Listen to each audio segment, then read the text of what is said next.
आपण आत्ताच पाहिलं शिवतांडव आणि लास्याचं अद्भुत सादरीकरण.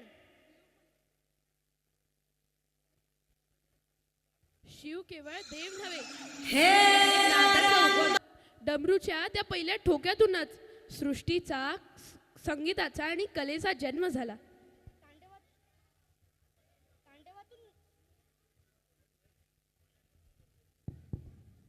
तांडवातून मिळाली ताकद, जागृती आणि हालचाल, आणि लास्यातून मिळाली भावना, प्रेम आणि माणुसकी. आणि हाच नाद, हाच भाव, हाच ठेका पुढे काळाच्या ओघात संतांच्या हाती आला.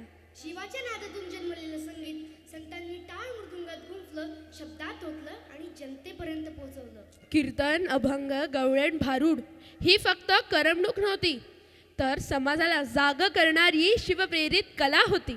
जिथे शिवाचं तांडव होतं जागृतीसाठी, तिथे संतांनी नादाचा वापर केला अंधश्रद्धा दूर करण्यासाठी. जिथे लास्य होतं भावनांसाठी, तिथे संतांनी त्याच कोमलतेतून भक्ती, प्रेम आणि समतेचा संदेश दिला. म्हणजेच शिवाच्या डमरूतून निघालेला नाद संतांच्या ओठावर आला आणि जनतेच्या हृदयात पोहोचला.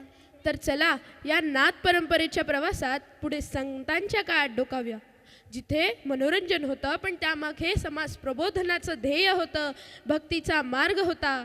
तर चला या भक्तीच्या मार्गावर मार्गस्थ होऊया आणि अभंगाचा आनंद घेऊया. सादरीकरणासाठी तयार आहे आमचा शालेय गीत मंच.